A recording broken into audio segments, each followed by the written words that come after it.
السلام علیکم۔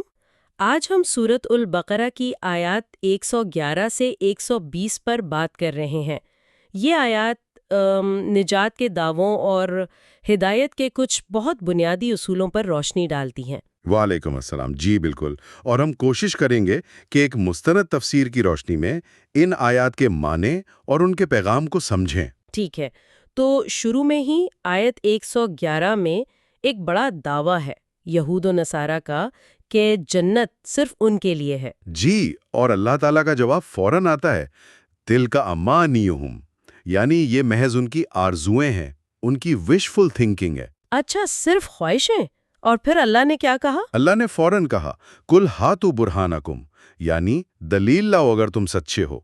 صرف دعویٰ کافی نہیں۔ صحیح، تو پھر اصل معیار کیا ہے نجات کا؟ وہ اگلی ہی آیت 112 میں واضح ہے، بلا من اسلم وجہہ للہ وہو محسن، یعنی جو اپنے آپ اللہ کے سپرد کر دے اور وہ نیکوکار بھی ہو، بس۔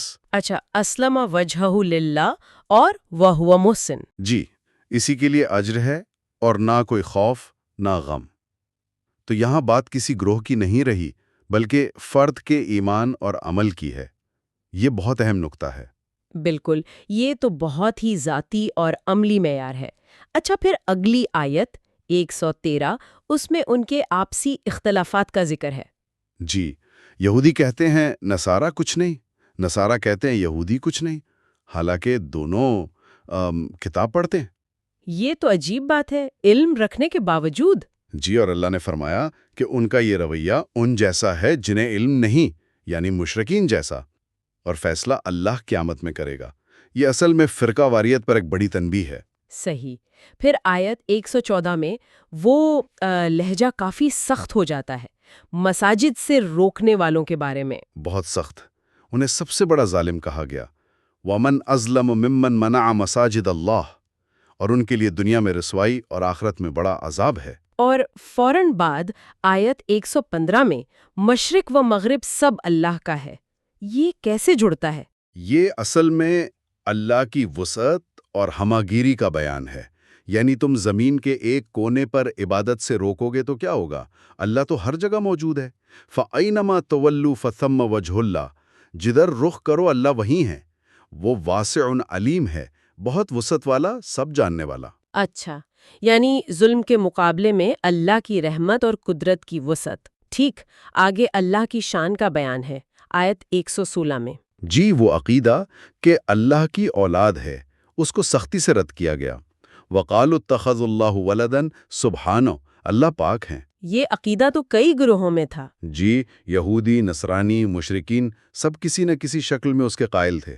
قرآن کہتا ہے بل لہو ما فی السماوات والارض کل لہو قانتون، زمین و آسمان کی ہر چیز اسی کی ہے اور اسی کی فرما بردار ہے۔ اور پھر اللہ کی تخلیقی قدرت آیت 117، بدیع السماوات والارض، وہ آسمانوں اور زمین کا موجد ہے، بغیر کسی نمونے کے بنانے والا، اور اس کی قدرت کا عالم وَإِذَا قَضَى أَمْرًا فَإِنَّمَا يَقُولُ لَهُ كُن فَيَكُونُ، بس کہتا ہے ہو جا اور وہ ہو جاتا ہے۔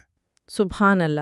اچھا، پھر آیت 118 میں کچھ لوگ عجیب مطالبے کر رہے ہیں کہ اللہ ہم سے بات کرے یا کوئی نشانیاں ہیں۔ جی، الذین لا یعلمون، یعنی علم نہ رکھنے والے۔ قرآن کہتا ہے کہ ان سے پہلے والے بھی ایسی ہی باتیں کرتے تھے، تشابہت قلوبہم، ان کے دل ملتے جلتے ہیں۔ یعنی یہ کوئی نئی بات نہیں؟ بالکل نہیں، جبکہ جو یقین کرنا چاہتے ہیں ان کے لیے نشانیاں واضح ہیں۔ قد بینا الآیات لقوم یوقنون۔ پھر اگلی آیت 119 میں نبی صلی اللہ علیہ وسلم کا کردار بتایا گیا۔ وہ کیا ہے؟ آپ حق کے ساتھ بشیرہ و نذیرہ ہیں، خوشخبری دینے والے اور ڈرانے والے، اور آپ سے جہنمیوں کے بارے میں پوچھا نہیں جائے گا۔ وَلَا تُسْأَلُ عَنْ أَصْحَابِ الْجَحِيمِ، آپ کا کام پہنچانا ہے۔ ٹھیک، اور اب آخری آیت 120، یہ تو بہت ہی اہم لگتی ہے۔ جی، بہت کلیدی آیت ہے۔ وَلَن تَرْضَىٰ عَنْكَ الْيَهُودُ وَلَا النَّصَارَىٰ حَتَّىٰ تَتَّبِعَ مِلَّتَهُمْ، یہود و نصارہ آپ سے ہرگز راضی نہیں ہوں گے جب تک آپ ان کے مذہب کی پیروی نہ کریں۔ تو پھر کیا کرنا ہے؟ کیا انہیں راضی کرنے کی کوشش چھوڑ دیں؟ آگے حکم ہے، قُلْ إِنَّ هُدَى اللَّهِ هُوَ الْهُدَىٰ، کہہ دیجئے کہ ہدایت تو صرف اللہ کی ہدایت ہے، اصل راستہ اللہ کا ہی راستہ ہے۔ اور اگر کوئی ان کی خواہشات مانے تو پھر سخت تنبیہ ہے۔ علم آنے کے بعد اگر ان کی خواہشات کی پیروی کی تو اللہ کے مقابلے میں کوئی مددگار، کوئی حمایتی نہیں ملے گا۔ بہت واضح بات ہے۔ تو خلاصہ یہ ہوا کہ نجات کا دار و مدار ذاتی ایمان اور اچھے عمل پر ہے، کسی گروپ پر نہیں۔ اللہ کی ذات پاک ہے، قادر ہے، ہر جگہ ہے، اور ہدایت صرف اسی کی ہے۔ بالکل، اور پیغمبر کا کام پیغام پہنچانا ہے۔ آخر میں ایک بات سوچنے کی ہے، یہ آیات بے شک ایک خاص پس منظر میں اتری، لیکن ان کے اصول تو ہمیشہ کے لیے ہیں۔ جی، آج کے دور میں بھی ہم مختلف گروہوں کے دعوے سنتے ہیں، اپنی خواہشات ہوتی ہیں، دوسروں کی توقعات ہوتی ہیں۔ تو ان آیات کی روشنی میں اللہ پر بھروسہ، حقیقی دینداری اور اس کی ہدایت پر قائم رہنے کا کیا مطلب بنتا ہے؟ یہ غور کرنے کی بات ہے۔